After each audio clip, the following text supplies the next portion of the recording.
भारत में कोई भी परीक्षा अगर आपको देना है और उसमें अगर संविधान और राज्य व्यवस्था से सवाल आएंगे तो वो सवाल आपको 100% इसी सीरीज से मिलने वाला है। इस वीडियो की लेंथ हो सकता है बहुत छोटी हो, लेकिन इस छोटी लेंथ के ऊपर आप ना जाइएगा। इसके अंदर बहुत सारे डिटेल कम समय में जो आप 40 से 45 मिनट में कहीं किसी प्लेटफॉर्म पे वीडियो पाएंगे, तो वो सारा कंटेंट और सारा मैटर मात्र 10 से 15 मिनट की क्लास में हम आपको देने वाले हैं। बस आपको 2 से 3 वीडियो आपको देखना है और देखने के बाद आपको स्वयं ये पता चल जाएगा कि हाँ, कम समय में बहुत बेहतर मैटर ये हमको मिल रहा है। और जो आने वाले समय में जब हमारी परीक्षा नजदीक रहती है तो हम यही चीज खोजते हैं कि हम कम समय में कैसे हम बेहतर कंटेंट और बेहतर मैटर हम कहां से पा जाएं। तो वो आप सब लोगों की समस्याओं का द एंड इसी प्लेटफॉर्म से होने वाला है। कहीं जाने की जरूरत नहीं, कहीं किसी पेड कोर्स लेने की जरूरत नहीं। बस आप लगातार इस वीडियो में बन के आप वीडियो को देखने का प्रयास करिए। और एकदम ऐसा नहीं है कि कम समय में या फ्री में मिल रहा है, तो उस ज्ञान का एक अपना महत्व है। आप देखेंगे कि चाहे छोटे स्तर का ज्ञान हो, एक शब्द भी अगर आपको समझ में नहीं आ रहा है तो आप कमेंट करके आप बताइए कि हाँ सर, ये शब्द का मतलब हमें नहीं समझ में आया। हम आके अपनी अगली वीडियो में उस चीज को हम एक्सप्लेन करेंगे, बताएंगे, समझाएंगे। बस आपको पेशेंस के साथ ये वीडियो देखना है। जैसे कि हम कहीं मूवी देखने जाते हैं 2 घंटे की, तो आप यही देखते हैं कि 2 घंटे में क्या क्या दिखाया जाएगा, पहले वो ट्रेलर दिखा दिया जाता है। तो वैसे इस पूरे संविधान और राज्य व्यवस्था में आप क्या क्या पढ़ने वाले हैं, जीरो से लेकर हीरो वाली सीरीज में, वो सारी चीजों को हम समझने वाले हैं। तो पहले हम ट्रेलर देख लेते हैं कि इसमें क्या क्या चीजें हम पढ़ने वाले हैं। उसके बाद एक एक टॉपिक को लेकर हम बहुत डिटेल से आपको पढ़ाएंगे, समझाएंगे, बताएंगे और याद भी करवाएंगे। इस चीज की हमारी गारंटी है। तो आप चलिए देखते हैं कि हम क्या क्या पढ़ने वाले हैं।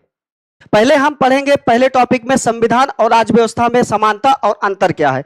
जैसे कि आप जानते हैं, कहीं भी यूट्यूब पे आप चले जाइए, हर टीचर यही बोलता है, ज्यादातर बच्चा भी यही जानता है कि संविधान और राज्य व्यवस्था एक ही है। लेकिन जबकि इन दोनों में अंतर है और ये अंतर जानना बहुत जरूरी है। जो आप संविधान पढ़ते हैं तो संविधान वही है जो 26 नवंबर 1949 को हमारे संविधान सभा में जो 389 व्यक्ति थे, उन 389 व्यक्तियों के द्वारा जो संविधान की किताब बना के हम भारत के लोगों को पकड़ा दी गई, वो सारी चीजें हम संविधान में पढ़ते हैं।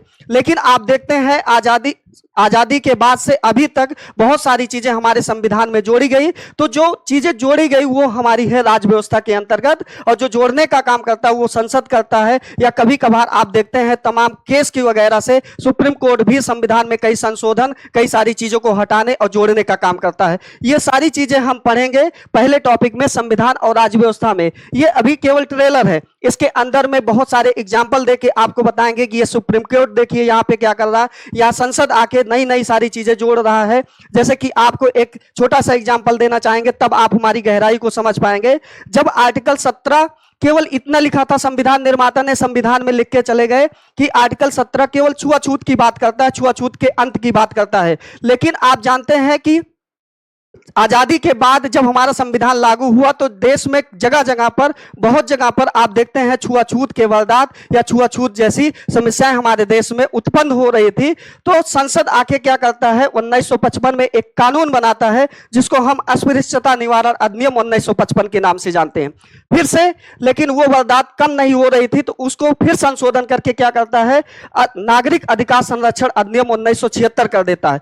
और आप जानते हैं इस समाज का सबसे शोषित, जो सबसे ज्यादा सताए जाने वाला वर्ग था, वो था हमारे एससी एवं एसटी। तो एससी एसटी के लिए क्या किया गया, एक अलग कानून संसद लेके आती है। और वो कानून क्या थी, एससी एवं एसटी अत्याचार निवारण अधिनियम 1989 लेके आती है। और आप जानते हैं उसमें बहुत सारे संशोधन किए गए, और जो जेल भी होगी, गैर जमानती जेल होगी, ये सारी कहानी हम समझेंगे केवल पहले टॉपिक में। तो आप पेशेंस से केवल हमारी वीडियो और ये वीडियो के लेंथ के ऊपर न जाइएगा, इसमें बहुत ज्ञान की चीजें मिलने वाली है। चाहे वो वनडे एग्जाम का आप पेपर दे रहे हो, चाहे सिविल का दे रहे हो, चाहे पीसीएस का, चाहे यूपीएससी का, आपको ना सिर्फ फैक्ट आपको बताया जाएगा बल्कि कॉन्सेप्ट के साथ साथ सारी समस्याओं का निजात यहां पे दिलाया जाएगा इसी प्लेटफॉर्म से। तो बस आपको देखने का प्रयास करना है। दूसरे में हम पढ़ेंगे भारत का संवैधानिक विकास और आधुनिक संविधान बनने की रूपरेखा।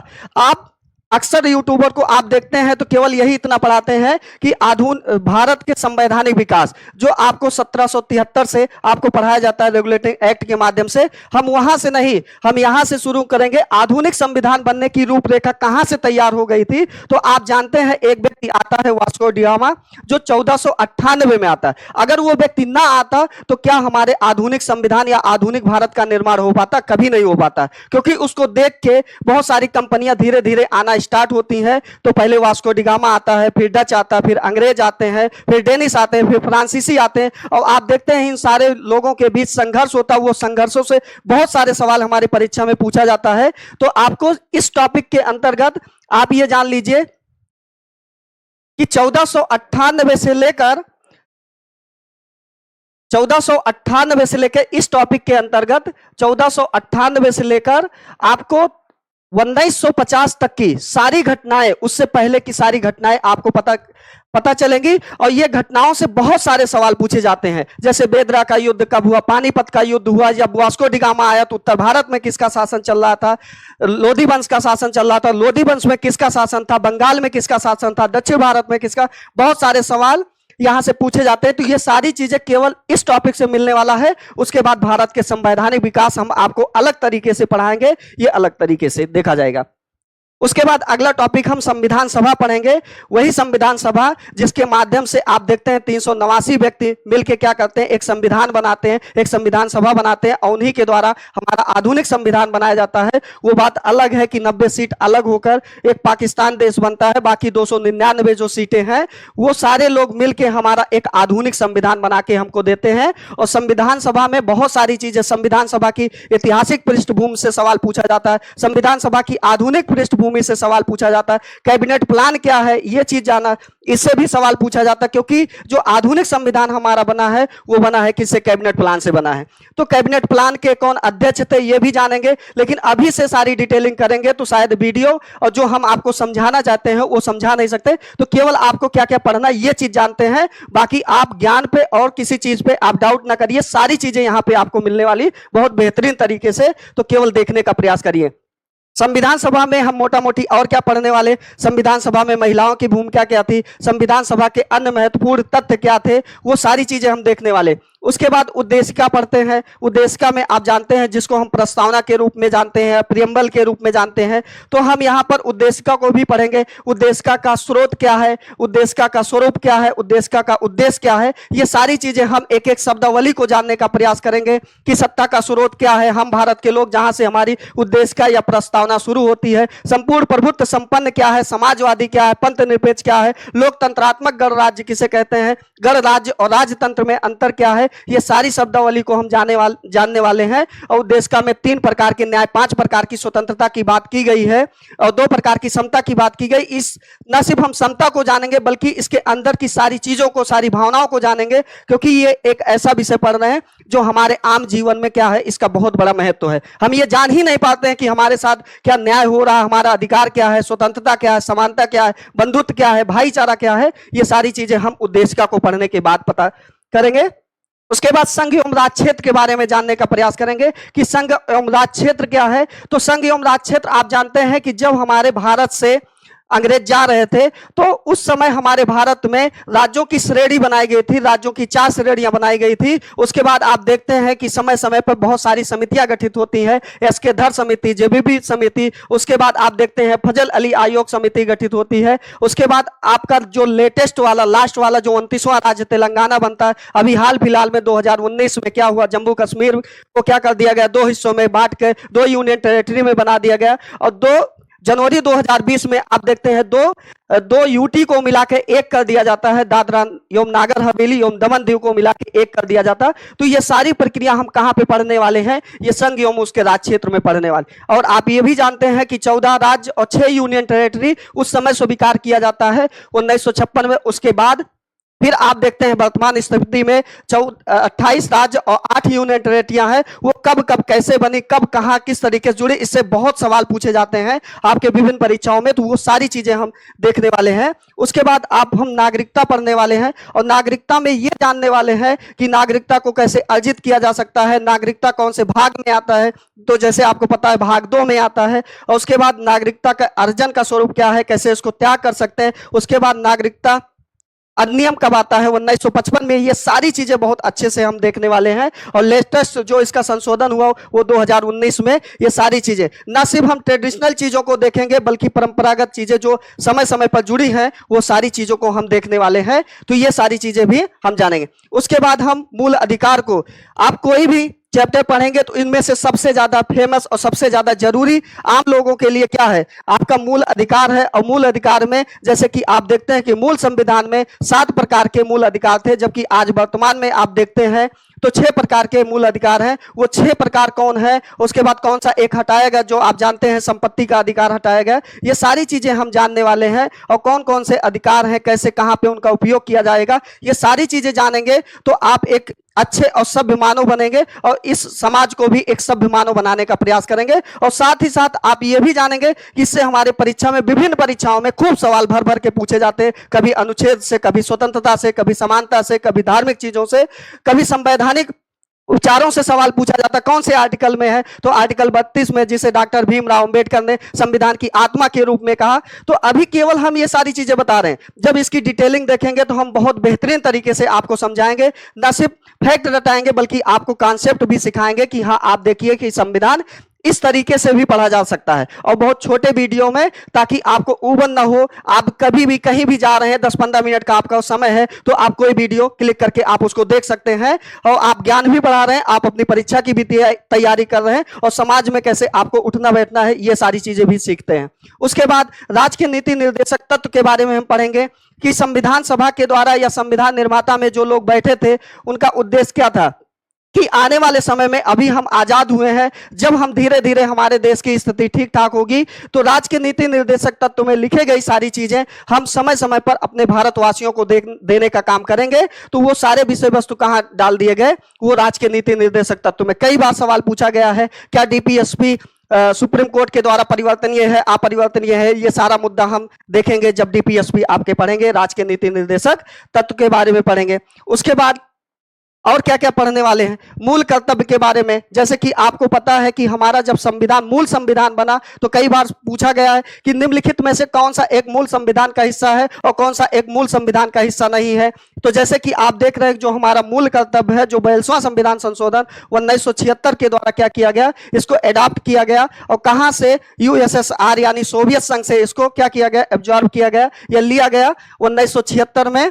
ये सारी चीजें हैं जो हमारा स्टार्टिंग में जो मूल कर्तव्य था उसमें 10 थे, और उसके बाद में 86वां संविधान संशोधन के द्वारा एक और मौलिक कर्तव्य जोड़ा जाता है। तो इस प्रकार कुल मिला के मौलिक कर्तव्य की संख्या कितनी है, वो 11 हो गई है। 11वां कौन सा है, कौन से संविधान संशोधन के माध्यम से जोड़ा गया, ये सारे सवाल आपके परीक्षा में पूछे जाते हैं। क्योंकि न सिर्फ हम पढ़ा रहे हैं बल्कि बहुत सारे क्वेश्चनों को हम देखने के बाद ये सारा सिलेबस, ये सारी चीजें हम तैयार किए हैं। तो आपको एकदम निश्चिंत तरीके से केवल आपको वीडियो देखने का काम करना है, एकांत में बैठ के एकदम सुचारू तरीके से केवल वीडियो देखिए, बाकी तैयारी कराने की जिम्मेदारी आप हमारे ऊपर छोड़ दीजिए।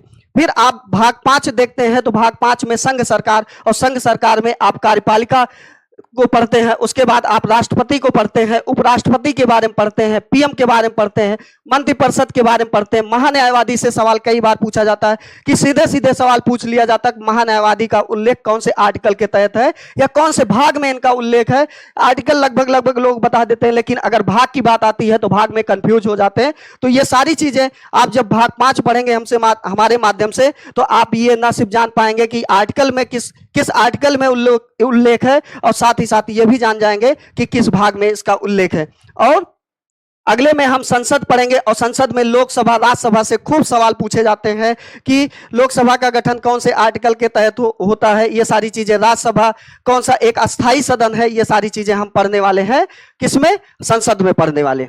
उसके बाद राष्ट्रपति की विधायी शक्तियां जो आर्टिकल 1, 2, 3, जब देश में मान लीजिए कई ऐसी स्थिति आ जाती है, ना लोकसभा हो ना राज्यसभा का सत्र चल रहा हो, तो ऐसी स्थिति में देश का मालिक कौन होता है? राष्ट्रपति। वैसे भी मालिक होता है, लेकिन अगर देश में कोई आपात स्थिति में कोई कानून लाना पड़ता है तो वो कानून लाने की जिम्मेदारी किसकी होती है? वो राष्ट्रपति की होती है। और राष्ट्रपति अपनी विधायी शक्तियों को यानी आर्टिकल 123 का उपयोग करके क्या करता है?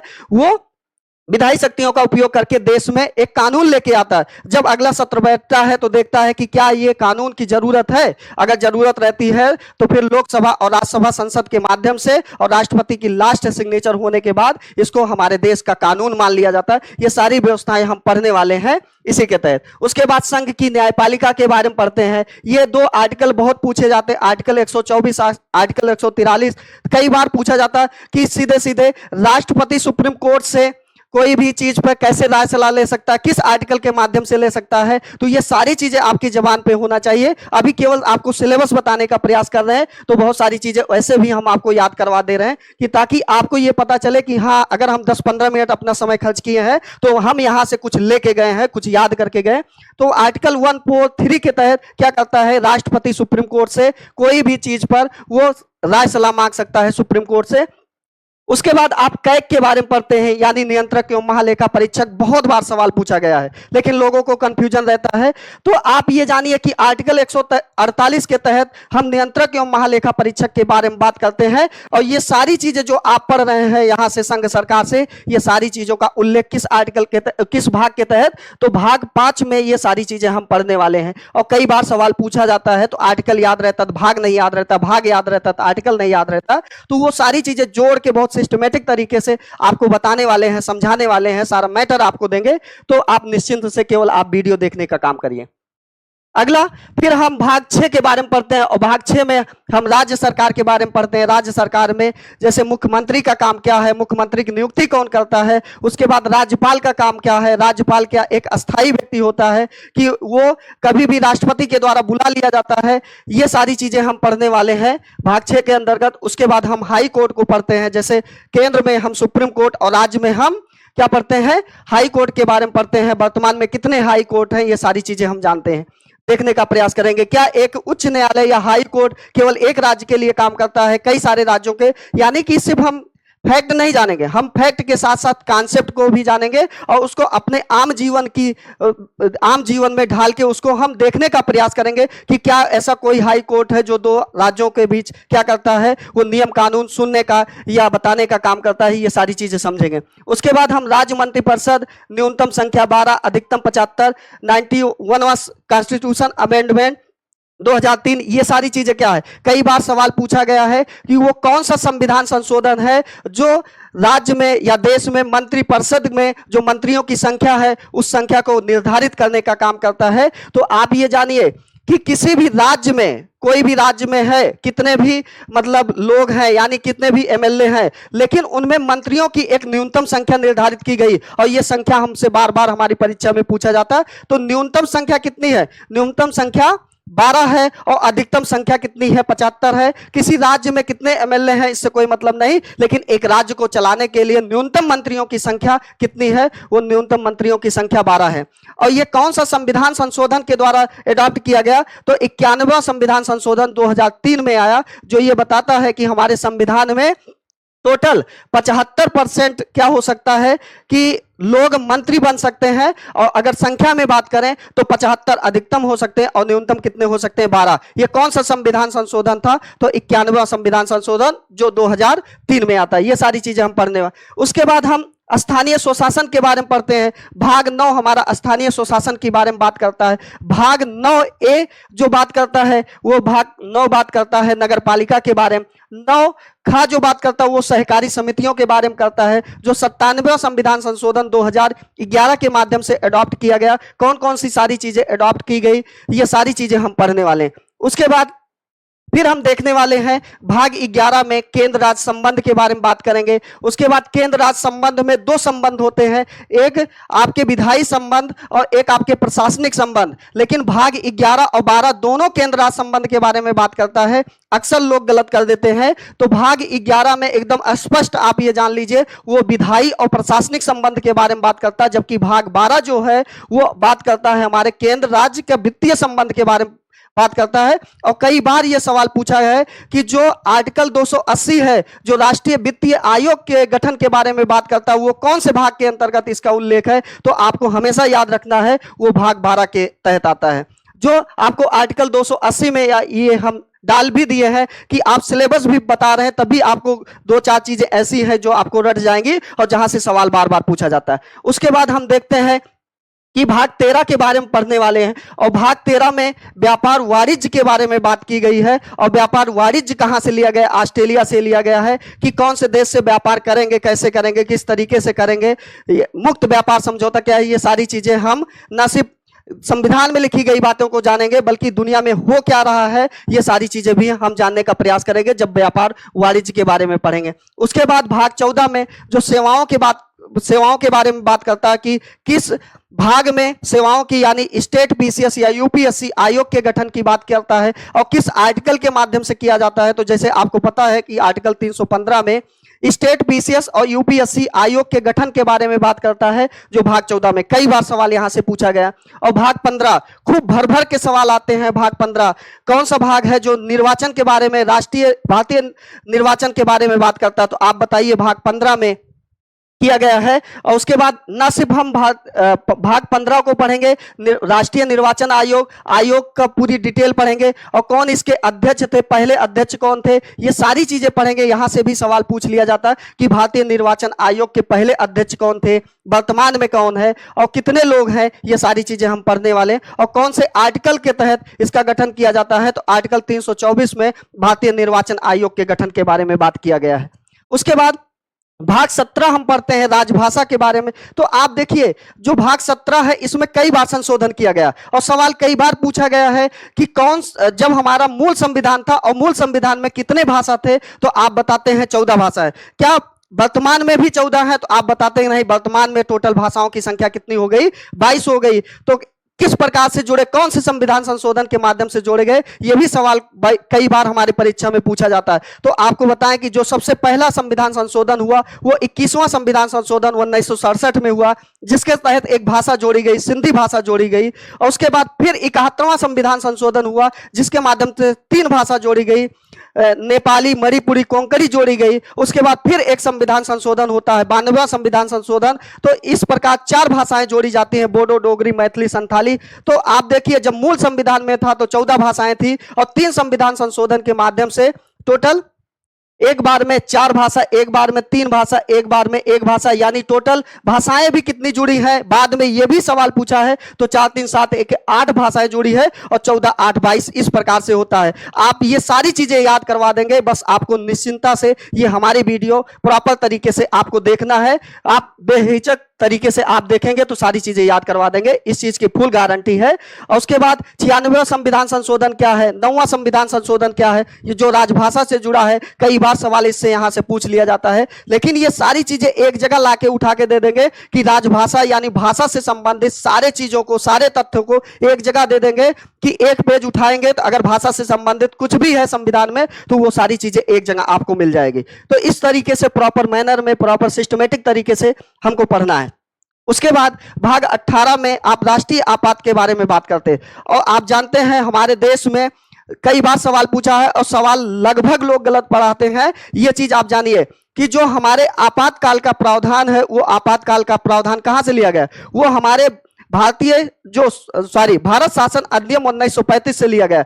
यानी आपातकाल का प्रावधान जो है वो भारत शासन अधिनियम से लिया गया। लेकिन आपातकाल के समय जो फंडामेंटल राइट का निलंबन होता है वो किस देश से लिया गया है, इसमें लोग अक्सर कंफ्यूज हो जाते हैं। तो आप बताते जर्मनी से। लेकिन दोनों का उत्तर हम क्योंकि ऑफलाइन क्लास में भी जाके पढ़ाते हैं और कई बार ये सवाल जब टेस्ट में डालते हैं तो बच्चा क्या करता है, वो जर्मनी को टिक कर देता है। जबकि एक ऑप्शन उसमें हम ये भी देते हैं भारत शासन अधिनियम 1935 भी दे देते हैं। तो यहां पर लोग गलत कर देते हैं। तो आपको स्पष्ट ये जानना है कि आपातकाल का प्रावधान जो है वो भारत शासन अधिनियम 1935 से, जबकि आपातकाल के समय फंडामेंटल राइट का एवोल्यूशन यानी समापन वो किया जाता है, वो किस देश से लिया गया, वो जर्मनी से लिया गया है। और इसका सारे का उपबंध कौन से भाग में है, भाग 18 में। यानी सारी चीजें एक जगह जोड़ के आपको दे देंगे। ये भाग 18 जब पढ़ेंगे तो राष्ट्रीय आपात क्या है, वित्तीय आपात क्या है, राष्ट्रपति शासन क्या है। जैसे कि आपको पता है राष्ट्रीय आपात कई बार लगा है, जो आर्टिकल 352 में,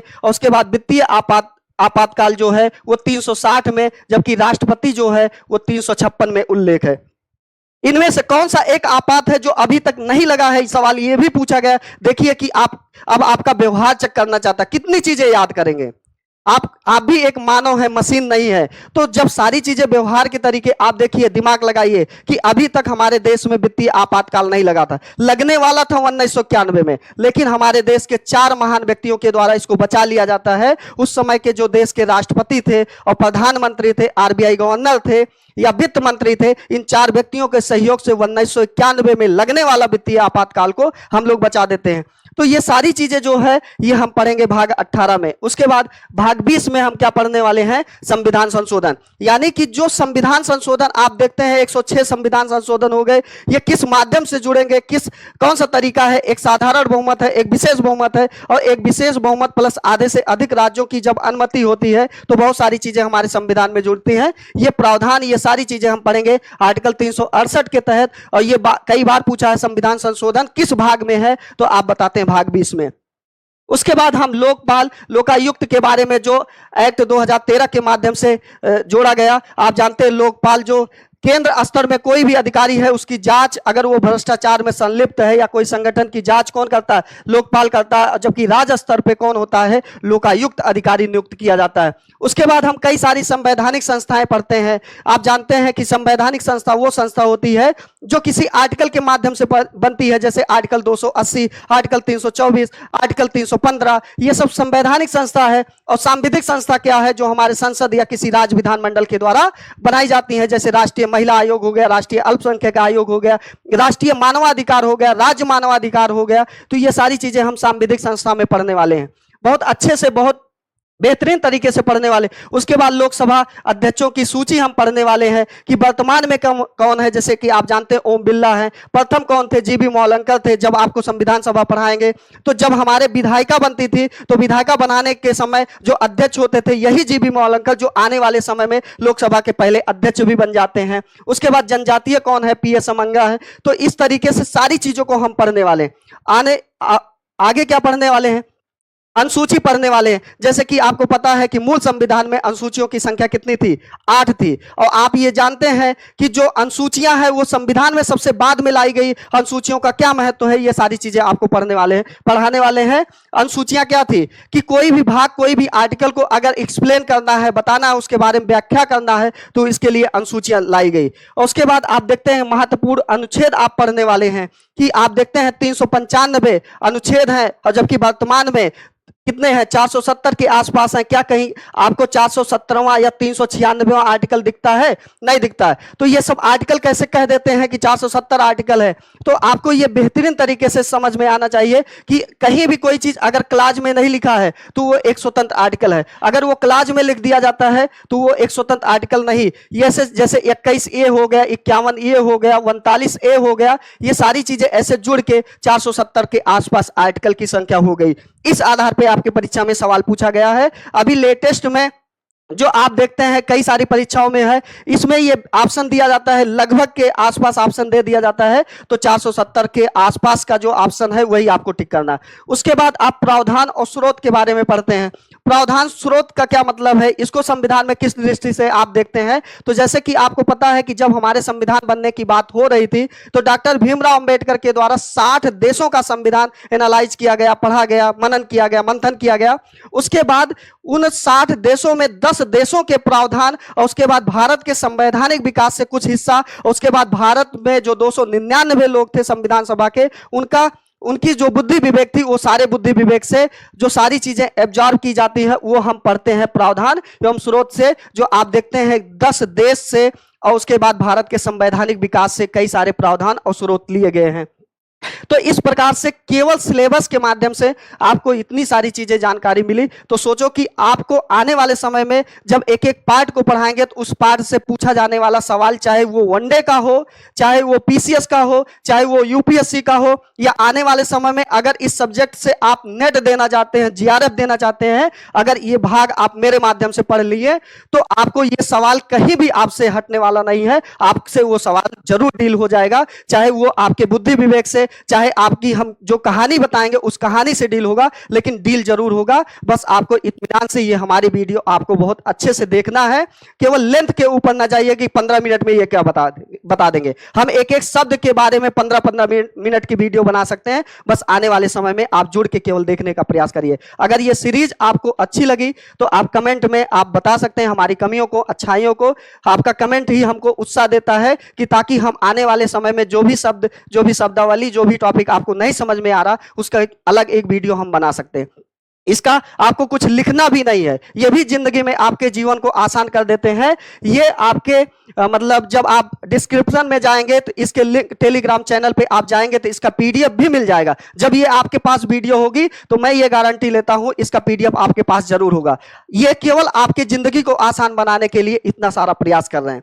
तो जो भी होगा, जैसा भी होगा, आप कमेंट करके जरूर बताइएगा। मिलते हैं अपने अगली क्लास में, तब तक के लिए